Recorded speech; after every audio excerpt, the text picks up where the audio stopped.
সুপ্রিয় দর্শক, আশা করি আপনারা প্রত্যেকে ভালো আছেন। আজ আবার একটি নতুন টপিক নিয়ে ফিরে এলাম।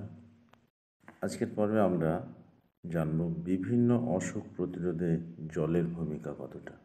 তাই বেশি কথা না বাড়িয়ে চলুন মেন আলোচনায় যাওয়া যাক।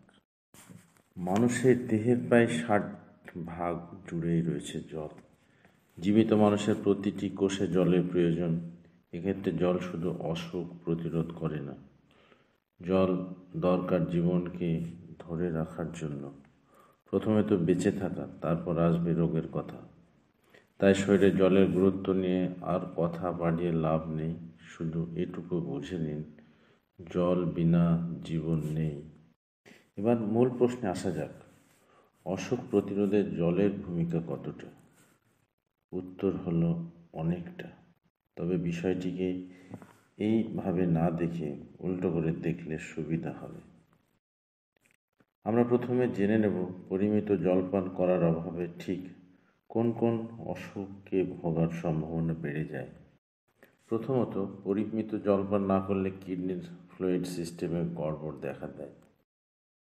এই সমস্যা থেকে কিডনি স্টোন, ইউরোলজিক্যাল ইনফেকশন, আরও কিছু অসুখে আক্রান্ত হওয়ার আশঙ্কা বেড়ে যায়।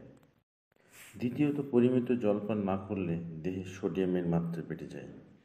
জল শরীরে উপস্থিত আয়নগুলিকে দ্রবীভূত রাখতে সাহায্য করে। এই আয়নগুলির মধ্যে অন্যতম হলো সোডিয়াম। পরিমিত জলপান না করলে সোডিয়ামের মাত্রা বেড়ে যাওয়া খুবই স্বাভাবিক। এর ফলে আমাদের শরীরের বিভিন্ন রকম সমস্যা দেখা দিতে পারে, যেমন মাথা ঘোরা, চোখে কম দেখা, দুর্বলতা সহ আরও বিভিন্ন জটিলতা জাপটে ধরতে পারে। তৃতীয়ত, সোডিয়ামের মতো পটাশিয়াম ও ক্যালসিয়ামও শরীরে অত্যন্ত গুরুত্বপূর্ণ। কম পরিমাণে জলপান করার ফলে শরীরে এই আয়নগুলির মাত্রাও তারতম্য দেখা দেওয়ার আশঙ্কা থেকে যায়। এর ফলে একজন ব্যক্তির হৃদগতির তারতম্য দেখা দিতে পারে এবং হার্টের সমস্যা হতে পারে। তৃতীয়ত, হার্ট অ্যাটাক। দীর্ঘ সময় জলপান না করলে রক্ত গাঢ় হয়ে যায়। এই অবস্থাকে বলে হাইপার ভিসকোসিটি স্ট্রোক। এই পরিস্থিতিতে রক্ত জমাট বেঁধে মাথার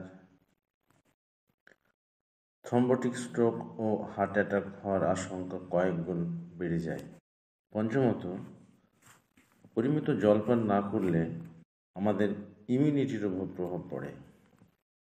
এর ফলে একজন ব্যক্তি খুব সহজেই ইনফেকশনে আক্রান্ত হন। সুতরাং আমরা দেখতে পাচ্ছি, পরিমিত জলপান না করলে আমাদের বিভিন্ন ধরনের শারীরিক সমস্যা বেড়ে যাওয়ার সম্ভাবনা থেকে যায়।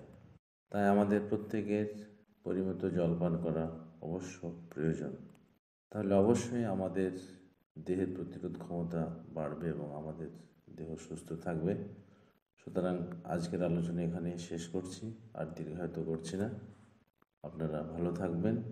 আর যদি আলোচনাটি একটু ভালো লাগে তবে অবশ্যই লাইক ও সাবস্ক্রাইব করতে ভুলবেন না। ভিডিওটি দেখার জন্য ধন্যবাদ।